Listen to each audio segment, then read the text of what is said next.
So this story is from Reddit. Ooh. We were doing an investigation regarding sexual harassment via text on work phones. And when IT sent us all the texts from the whole company during the specific time frame, raw data with no names, just numbers and texts, for us to sort through and work through, we thought we had found it.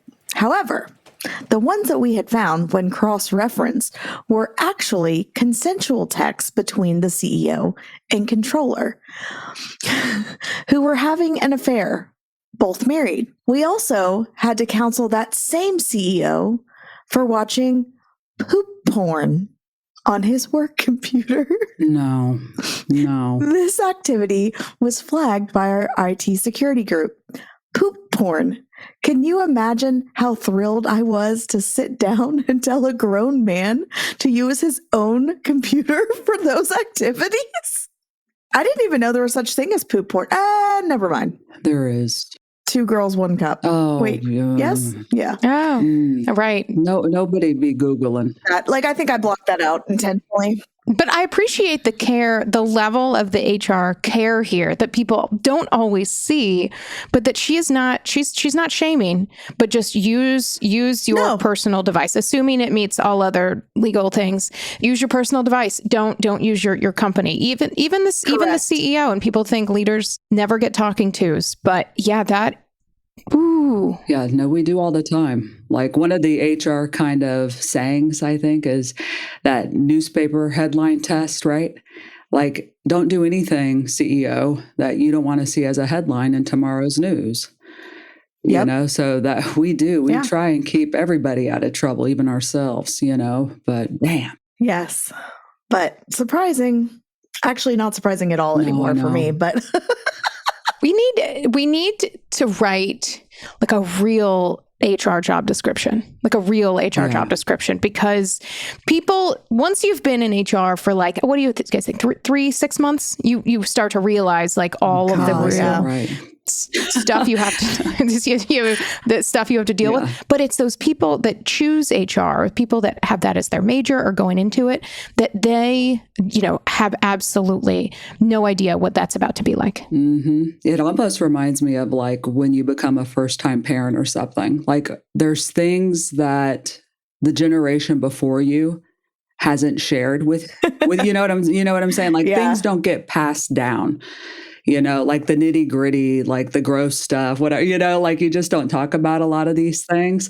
And that's reminiscent to me. Like that's the comparator for me of going into HR. Yeah. And any job really, right? Like so many jobs have their weirdness and their, their kinks or whatever, but poop kinks for HR. Oh boy. See, did you ever think that you would have to view like copious amounts of X-rated material? Like I did not realize that would be a thing, and it has. No, I did not either. I also didn't realize how much I would deal with shit, like poop stuff. So like much. Why is there so much poop, so much shit? I'm up to my elbows and shit. And what's sad is I'm like kind of like biting my tongue because I have so many shit stories. Mm-hmm. Like, I mean, I'm sure anyone who's in HR is shaking their heads like, oh my God, I've got a shit story. And we're going to receive shit stories now from this water cooler, but there's so much shit going on. It's a shitty place, the workplace. Deep in the ocean, an orca pod is on the hunt. But these aren't your average orcas. These guys are organized. Marketing team, did you get those social media posts scheduled for the SEAL migration? Aye, Captain. We even have an automated notification for all pod managers when they go live. They use Monday.com to keep their teamwork sharp, their communication clear, and their goals in sight. Monday.com. For whatever you run, even orcas. Go to Monday.com to dive deeper. If you need to hire, you need Indeed. Indeed is your matching and hiring platform with over 350 million global visitors, according to Indeed data, and a matching engine that helps you find quality candidates fast. Ditch the busy work. Use Indeed for scheduling, screening, and messaging so you can connect with candidates faster. And Indeed doesn't just help you hire faster. 93% of employers agree Indeed delivers the highest quality matches compared to other job sites, according to a recent Indeed survey. One thing I love about Indeed is it makes the hiring process easy by having it all in one place. I can direct message with the candidate while looking at their resume, even schedule an interview. Leveraging over 140 million qualifications and preferences every day, Indeed matching engine is constantly learning from your preferences. So the more you use it, the better Indeed gets. Join the more than 3.5 million businesses worldwide that use Indeed to hire great talent. And listeners of this show will get a $75 sponsored job credit to get your job more visibilities at Indeed.com/HRBesties. Just go to Indeed.com/HRBesties right now and support our show by saying you heard about Indeed on our podcast. Indeed.com/HRBesties. Terms and conditions apply. Need to hire? You need Indeed. Ooh, man, that is a juicy, sorry, no pun intended, water cooler there. Let's transition into our meeting, shall we, ladies? Let's do the thing. Gosh, I know we got places to be and shit to see.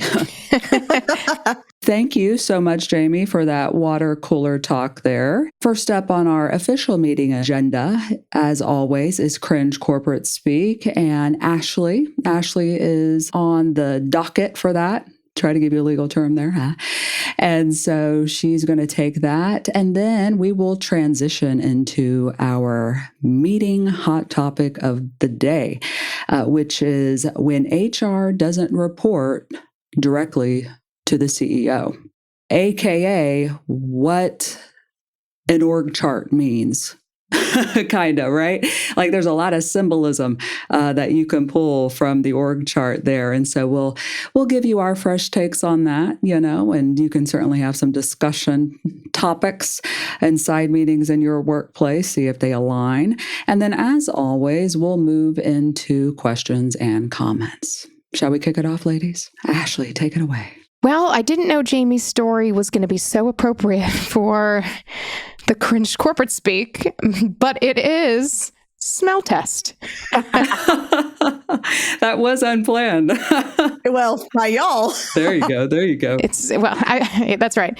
I actually first heard this term in law school, which a professor said this, and the way they said it, and I've heard it since in corporate is, that doesn't pass the smell test. Meaning, that doesn't sit right, or that just seems odd, which are other ways of saying it. But ladies, have you heard this at work? Absolutely. And what's funny is that I've never heard smell test. I've only heard sniff test. So I wonder if it's regional or, industry or whatever, but I've only ever heard sniff test. Hold on. Did y'all know it actually means something though? So I just Googled it. Smell test stands for source, motivation, evidence, logic, and left out. Wait, no, what? It does not. No, it does not. No. Who has told you this? No. This is Google? The Google. No, that's an acronym. I said that I wanted to know the smell test meaning. But when you think of it in that sense, it makes sense, right? Because does it give it the spell test, the source, the motivation, the evidence, the logic, and the left out? See, I think someone was just doing too much. Oh, you think that it was smell test and someone's like, look, here's what I'm going to do. Yeah, yes. I'm going to make up this fancy acronym. Some guy, exactly. So he can put his name on it so that when Jamie Jackson Googles it in 2024 for her podcast, you see what I'm saying? I know that's what happened there, because I know the sniff test is a real test, a real diagnostic test. And so that's what yes. It's a real test. Yeah, a sniff test. So it's you're testing if something's legit. So to me, I just thought that was, it was just carried over. Okay, I'm sniffing to see if something's legitimate. The term for sniff test, according to the Google, I don't even know if I'll pronounce this right, is diaphragm fluoroscopy, which is a diagnostic imaging procedure. But I think truly the way that people use this as a work is like, that smells bad. Like that's weird. Something stinks here. Yeah. Like, let's do the sniff test on it, right? We'll put that on our social media is a poll. So go to @HRBestiesPod on the Instagram and vote about whether it's regional. And we'll even have an open-ended so you can provide which one you call it. Actually, we'll make that our poll for Spotify as well, but potentially every episode on Spotify we have polls. And as well, now that we're talking about all of our three deliverables, because we do, really try to make this meaningful. In our newsletter, we have discussion guide questions that we can have for you and your teams. I am not going to include in our discussion guide question, tell me your poop stories at work. Yeah, shit poll. I'm not going to include that because I think if these things organically come up in your conversation, that's fine. I'm not going to set you up for failure in your next team meeting and set you up to end up getting written up by bringing that up as a topic. But so we do have our limits here a bit on the pod. Thank you. I appreciate that. That's a hard limit for us. We won't give you a poo test or anything. We'll just stick to the sniff test or smell test. But I do think that guy's full of shit who just tried to make smell an acronym, because that's a real word. You know what I'm saying? It's not like it's pronounced weird. So it's funny because this was looks like it was just published July 16th of 2024. So a couple weeks ago. Okay. Was that your husband, Jamie, that published this alleged acronym? No, some finding reliable sources, some college. Unreliable sources. I'm not remembering the acronym for smell. Come on. Smart was hard enough. Okay. I had SMART goals beaten into me. That's it. I got to draw the line somewhere, but I do want to create my own acronym. Why don't we also take the takeaway to make acronyms of our names? Ooh. Just for shiggles. You know what I'm saying? Yeah, I had to think about that for a second. You have 5 letters. You both have 5 letters in your name. I have 6. So I got to do some extra work. Bonus. Extra work. Oh, I know. Yay. Why for yay. Yes. Yippee. Yeah, there you go. Okay, see? right. It's an exclamation at the end. There you go. I like it. All right. Well, shifting gears, if we may, let's move into our hot topic of the day. Now, I know a few weeks ago, I shared a story about being on a call with a recruiter and asking, hey, this role you're calling me about, this executive HR role, who does it report to? And the guy told me finance. And I said, oh, then I'm not interested. And he got all upset with me. But this happens in a lot of organizations where we see HR reporting into somewhere else and other functions even reporting weirdly or, where we didn't think they maybe should report, right? I mean, I've certainly seen that across, whether it was legal or finance or ops or whatever, And so today we're going to tackle, hey, what does that symbolize? What's your take on this? And just the power of org structure. We're going to reflect on that and share some thoughts. Ladies, what does that mean to you if you were to see HR reporting somewhere else than directly under the CEO? Well, as someone who has reported several times to a CFO or some level of accounting, it can be extremely frustrating, especially when it comes down to budgets and money.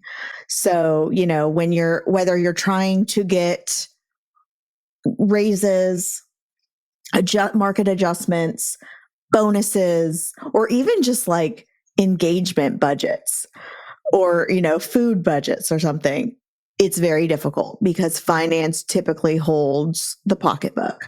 And so trying to show that you're bringing value, but unfortunately there's a monetary value attached to that, has been incredibly difficult for me, at least in my roles. And I can think of a couple where I was the HR department of one, typically, that I reported to a finance role or the CFO. Now, do the two roles have to work very closely together? Absolutely. growing up, I always was told, like growing up in corporate, I was always told that, HR is on one shoulder for the leader and finance is on the other, for that GM or CEO or whoever, the main person is, whatever that title is, because you really do need both insights to make, I think personally, appropriate decisions for your business. But it definitely sends a signal about what the organization cares about. And so when you slot HR under the CFO, which I think is the most common when the function does not report directly to the CEO, it does turn humans into resources. And a big criticism of HR is human resources. That says it all. Well, historical title certainly bears true when you have everything going through that finance lens. And I agree, there has to be push and pull. Where you have seen organizations fall short, meaning they really F up life for their employees, is when they're not looking at the numbers. They're counting on another fundraise. They're counting on PE money, VC money, whatever that looks like. And all of a sudden, when that dries up, then the employees are cut loose because there literally is not money to pay them. And so having finance provide that budgeting is really important, but not giving HR an equal voice sends so many signals to the overall organization. And so if you back up and ask leaders, like a CEO, what do you want your Glassdoor score to be? Do you care? And people that are going to say, I do not care, that's where I think also you may see them under the CFO. But do you care about them? And do you know what signal that sends as people look at it? And a lot of CEOs, I think, will say, nobody knows who people report to. But things like reporting structures, whether HR overall or individuals who you report to, even within HR, they matter greatly. And that can send extremely loud signals to your organization. And so you can, when you start putting people into those reporting structures, it really can create, at the outset, things that immediately send that message to the employee. You do not care about me because I don't have anyone that's championing my voice.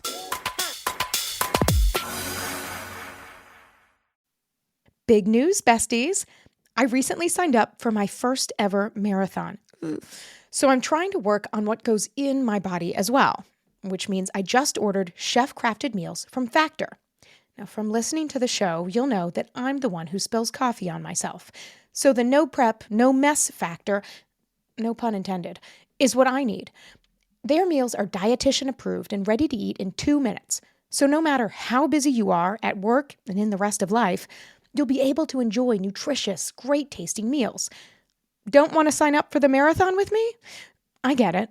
But try Factor and tell me which meals you choose. You can select from 35 different meals, from breakfast through dessert. And these are restaurant quality, like premium ingredients like filet mignon, shrimp, blackened salmon. And you can customize preferences for your needs, from managing calories to no meat please to well-balanced choices. You want to save money too? I know you do.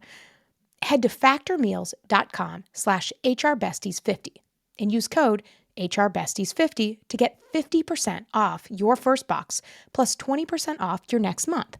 That's code HRBesties50 at factormeals.com/HRBesties50. Again, 50 to get 50% off your first box plus 20% off your next month while your subscription is active.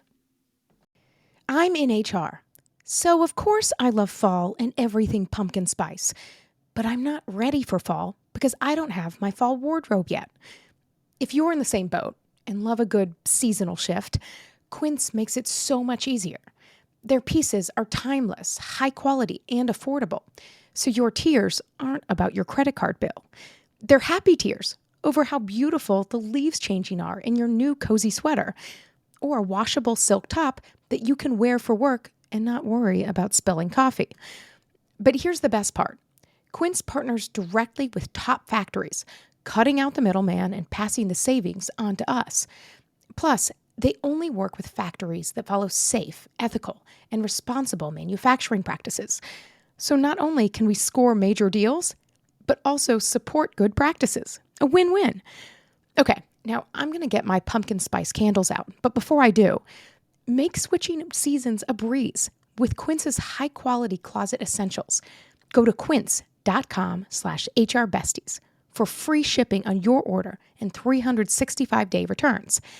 That's QUINCE.com/HRBesties to get free shipping and 365-day returns.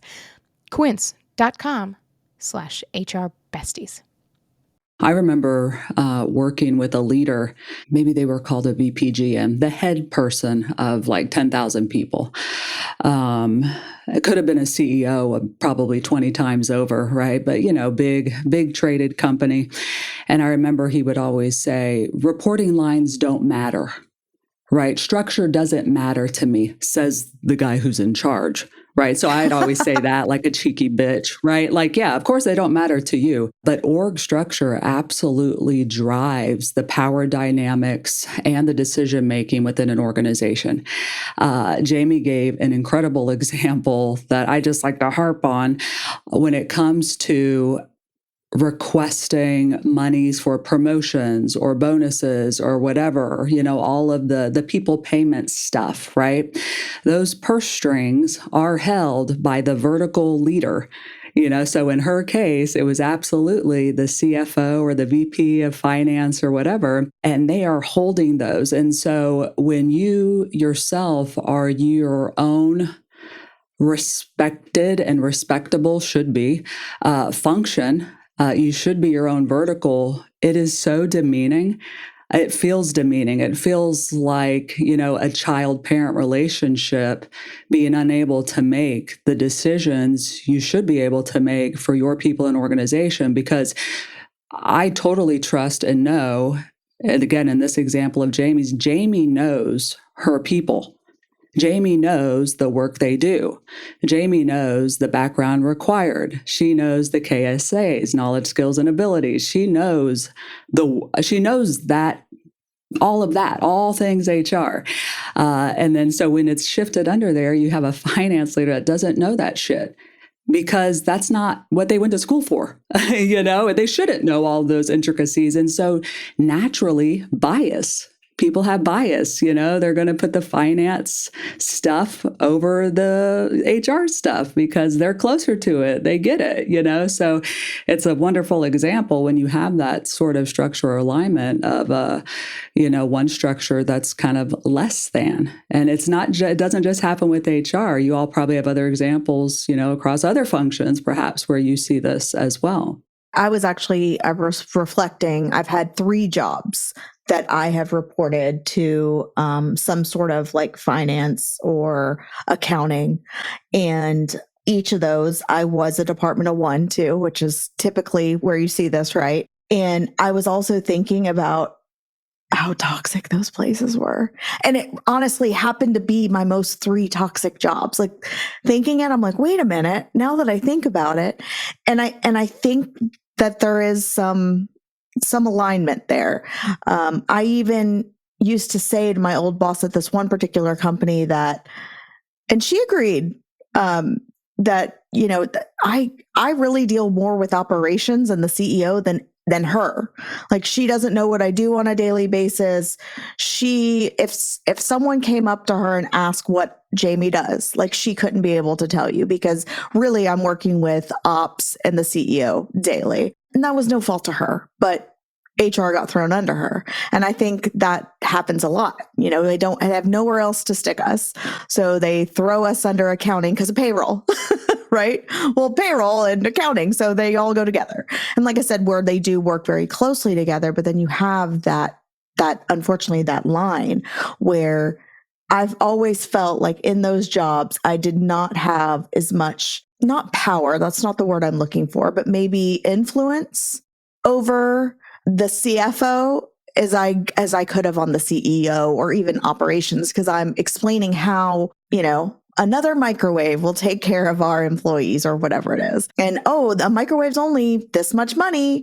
No, we're not spending this much money, or what have you. So it's funny that I think back that those really were not the greatest jobs. Yeah, not surprised.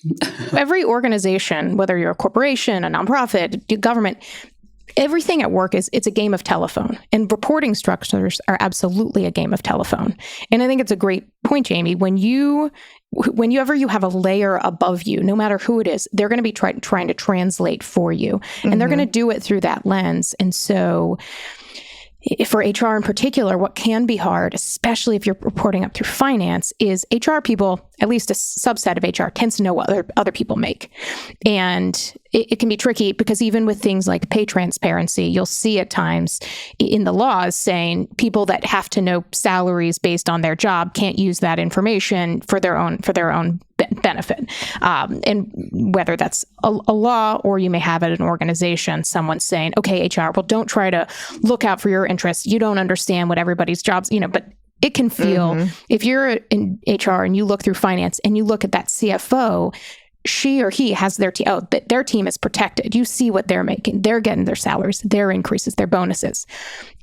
They're probably not going to be advocating as much for you because they're looking around at their direct team. And so I've seen this as well, to Leigh's point, is having been in legal. And at times I was actually the head of legal and people. And I took that on because I was in legal, but I liked the people aspect of it. And constantly I've been in like development tracks. I've been towards a chief people officer role and eventually just was in HR.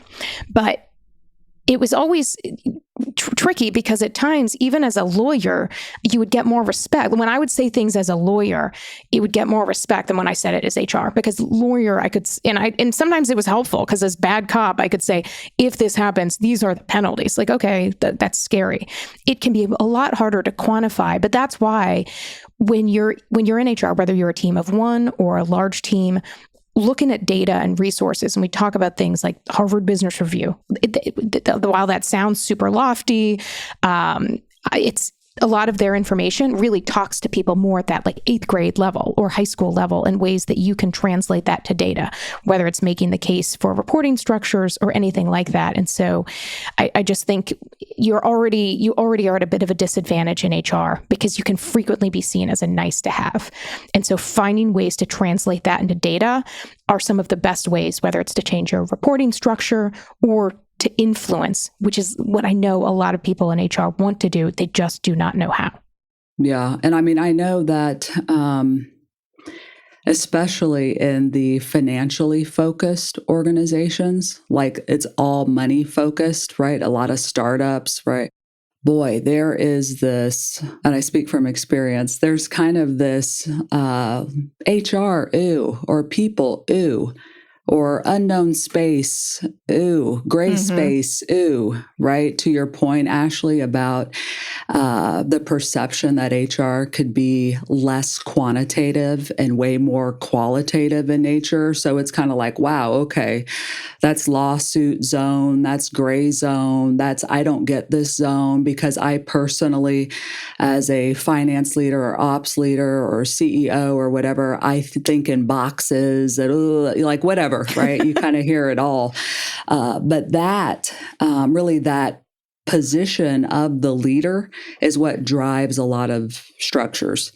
You know what I mean? So whether you have a leader that is, people first focused or balanced in their approach or focused, believe it or not, that has a significant effect.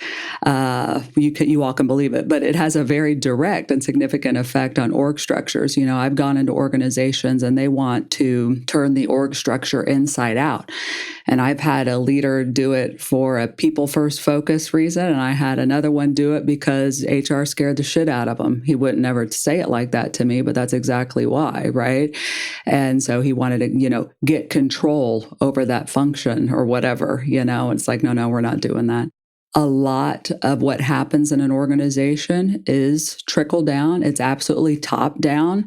And so when you look at the structure in your organization today, it's most likely a reflection of the leadership style of that top leader.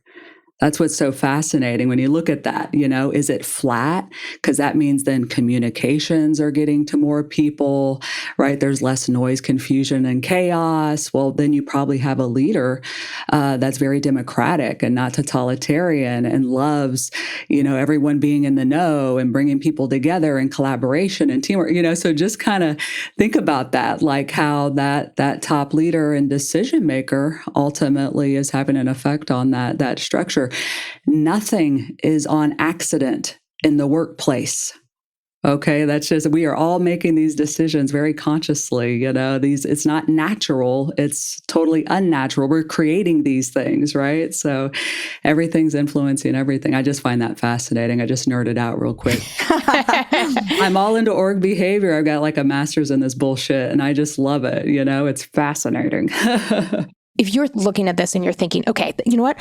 I'm going to use some data. I'm going to go to the CEO and ask for reporting structure.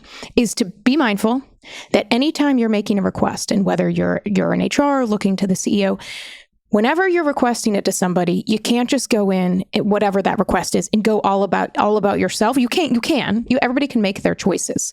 But thinking about that person that's going to hear their message, and Leigh has put this well many times. Do you want to, what is it? Do you want to be right or you want to be happy? Do you want to be right or do you want to be happy? Or do you want to be happy? And so you may be right that you're in an organization and the CEO's decision or the board's decision or the investor's decision to put HR under finance, and we'll say that because I do think that that's the most common that we tend to see. But that choice has led to power structures, the employees feeling a certain way, how you feel about that role. And so you want to change that. Well, if you go to the CEO and say, I want to change the reporting structure, they're going to think it's just about you and your ego. Mm-hmm. And so it's important to not just go and say, I listened to this podcast and they said, I mean, you can, we always welcome you liking and sharing, but is to think about that.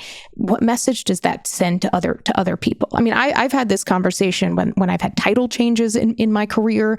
I, for whatever reason, am not largely driven by ego. I tend to be one of those people that it's fine, it's fine. And that's a people pleaser mentality that's also not helpful for you or the organization. But when you think about these things, whether it's having a title that's on equal footing to the C-suites, like Leigh had talked about in her story that kind of generated this, or it's your function, is to think about that person's interests and how you bring this out for the broader organization and those benefits, and ultimately how it helps them personally.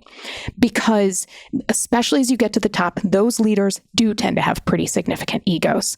And so while you may be absolutely correct that it's bullshit to for you to be doing work and not be, not have the reputation, the pay, the title, all of those things to get to your path. And so you will hear me say my plug, like always. It can be a great prompt for ChatGPT to go in if you're trying to have these talking points and saying, how do I make that case in a way that's the CEO is going to hear me to report, whether it's report to the CEO or think about your title. And those are the ways that I think can really transform it. But you have to be realistic on it. You do. And you have to, like you said, you have to be careful because hierarchical organizations centralize authority and control. So you're basically going to the guy or gal that has all the authority and control and saying, hey, let's decentralize this place a little bit, which basically means, right, shifting some of those power dynamics out into the organization. So that's hard. Yeah. It may try. I'm not saying don't try. Have the data. Like Ashley says, that's perfect advice. But just know you may need another leader sitting in that seat for that to actually come to fruition, right? Someone who values that spread of authority or decentralization. They don't need that power, because they designed it that way, perhaps. Who knows? Every org is different, but it's something. I would even say, Jamie? I was even just going to say, I would suggest anyone who's looking for a job and they get in the interview, give it the smell test, right? Mm-hmm. See where this position reports to. Ask questions. Don't be scared to ask questions in the interview process. I wish that I had. One particular company that was probably the most toxic, I've referred to it a few times. I met with the CEO, the COO, and the CFO. That was my interview with all three of them. And in that company, HR department of one, I reported to the CFO, but I worked mostly with the CEO and the COO. I also sat on the floor with the C-suite, but I had a director title because HR wasn't valued. And all of those things I should have picked up on during my interview, and I didn't. So, be aware, ask those questions, because it truly will reflect how your employment will go at those companies. Reflecting, what do you think that is a sign of? Well, I think it truly that HR wasn't valued. HR was a function that they found was necessary, but HR was the function for hiring and firing. HR did the necessary legal things. There was actually a director of compliance, so it wasn't necessarily that piece, but still like the training. Are we being paid? Do we have the proper notices? It was more because it was necessary for a few functions. But, I had lots of ideas and things we could do and engagement and all that was like, no, no, we're not doing that. And so I look back on it now, and granted, that this was like 5 years ago. So maybe I didn't know what I know now, but I look back and I'm like, oh, girl, it was right in your face. You never know. And so many organizations are like that, especially director of human resources is like, you are the director of human resources. But if you're the director of HR and you see the CEO, CFO, COO, and you are the C, no, then that is a sign. I think for me, knowing how much experience I have and once I'm like you, Ashley, I don't care about the title or, but if I have a seat at the table and my knowledge and I'm respected, why am I not even the vice president of human resources? Why am I sitting in the same hallway, but I'm the director? So it's things like that I definitely for future, when I'm looking for a job, those would be things that I would suggest anyone paid more attention to. Yeah. And what I'd love to say is that that's fine if y'all don't care about the titles. For you personally, no, I know for y'all personally, but it means so much in the organization. It does. Yep. Okay. It does. Everyone, It does. assume everyone else does. Your team needs you to have the title. Your org, the function, the employees, your peer, your colleague, you have to have that to be able to have that voice, right? I mean, that's really what titles symbolize. That's why there are titles. Yeah, there's a hierarchy. Yeah. Yeah, so, oh gosh. I think it's true. And there's others throughout the organization, especially if you are diverse in any way and you have people in the organization that feel like the other and they look up and think, okay, well, is that the highest that we can go? Do we always have to be willing to satisfied by taking that step down the ladder a little bit and wait to earn it? And so ways, I think, just thinking about how you can phrase that as questions, like what would it look like to prioritize people and strategy, and the ways that you can ask it again that don't put someone on that defensive, but get you thinking collaboratively. And they may think, well, this is my idea. That's such a great idea. You're so right. That you're so right, CEO. My title should be Chief People Officer. But Exactly. And that's something like just asking to see the org chart in an interview. You can just read so much into that. I love asking for that. I always have to have that. And I just eat them alive because it just tells me so much.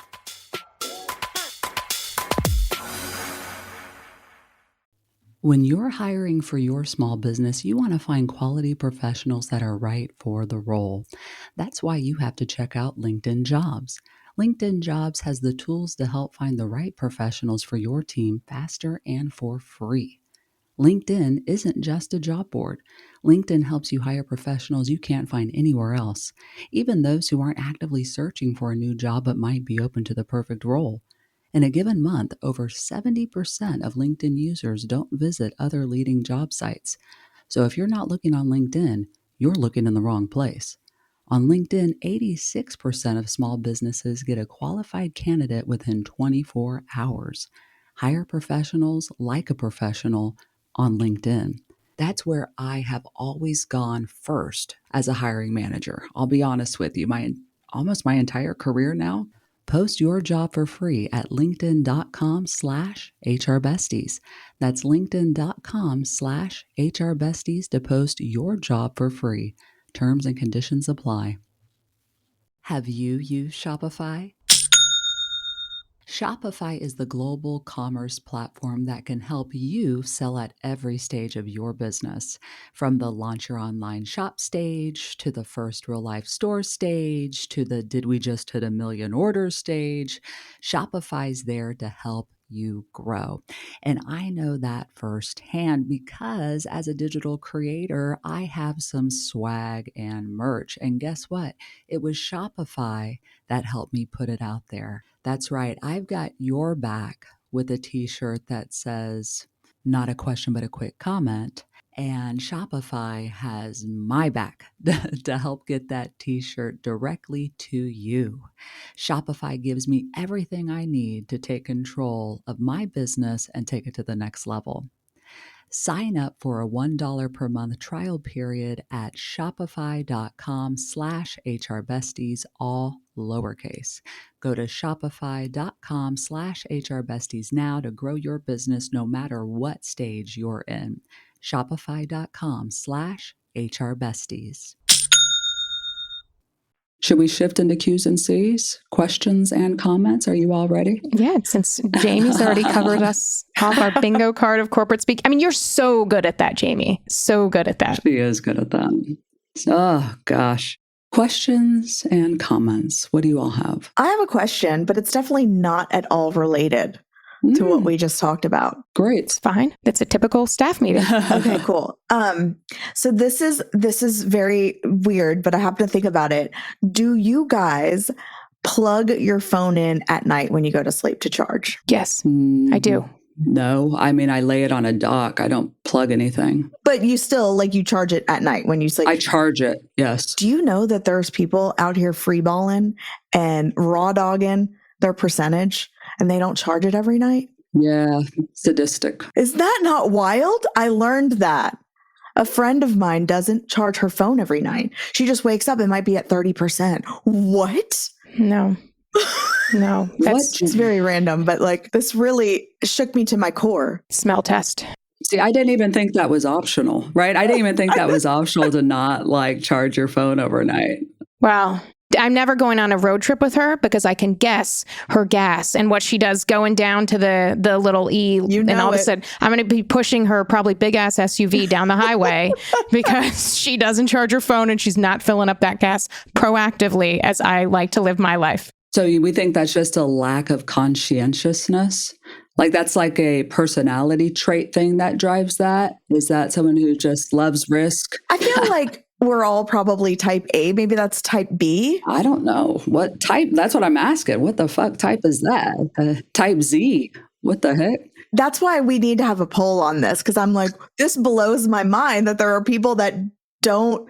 Like it's an instinctive thing. Like even I got my kids doing it now. This is like one of those personality quizzes at work that you do. Well, it's kind of like a BuzzFeed quiz, to be honest with you. It's a pre-employment quiz. Yeah, those the quizzes that you do that you answer these questions and you're kind of like, cruising through it. All of a sudden it generates this profile and you're like, oh my God, this is just like me. Like what? This is crazy. And so I do feel like that probably does read into people. So we'll make an HR Besties BuzzFeed level quiz, and we'll tell you your working style and all those things, which episode you should listen to based on the answers. Well, I did AI it. I just chat GPT'd it because I'm like, I said to Google, what the fuck type of person doesn't charge their phone overnight? To see if they would tell me. And they say some people might not charge their phones overnight because of potential issues with battery health and safety. Supposedly lithium-ion batteries could explode or something. I don't know, blah, blah, blah. Well, it's going to explode near my face. Okay, charging your phone overnight can also be a fire hazard if you leave it in a case or on a soft surface like a bed or pillow. No, don't do that. No, no, don't put on your bed. Don't put in your bed for that's like for getting out of sight, out of mind. What? So people think that charging your phone can damage the battery, like it won't hold charge, because you're giving it too much charge. My husband's really weird about like, it's got to cycle. It's got to cycle. You got to let it die. Oh my gosh.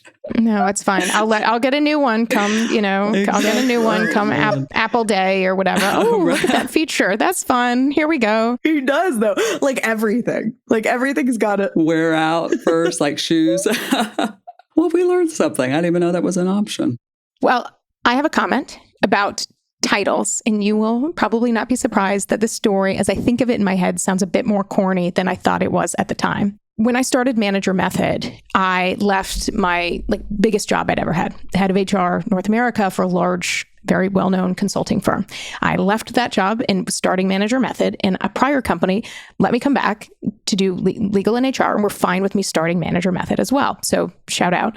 But I got all excited and talked to the CEO who I was reporting to and said, I really want my title to be SVP of People and Legal, because legal stuff's always there, but people should come first. Oh, I love that. Almost said that's what she said. Oh, man. Oh, see, That's a mouthful. yeah, Ashley. like see me, I'm like, oh, that's so sweet, Ash. And Leigh's like, that is what she said. That was a good, that's what she said. That's good. But that is good. But anyway, I do think titles are meaningful. I am assuming, but when I talked to people, and I would literally talk to people sometimes and say, this is lawyer, my lawyer hat is on. And I would like mimic like this. I didn't actually have hats, although you might imagine I would wear like a wig. And, but I would say, this is my lawyer hat. And like, okay, I'm like, this is HR. This is the risks. This is what's going to happen. But this is also from a people perspective, what's going to happen to this person if we don't do this. So we got to be comfortable taking risk and And so if you have those dual roles, I know that can be hard, but I do think it can send messages. But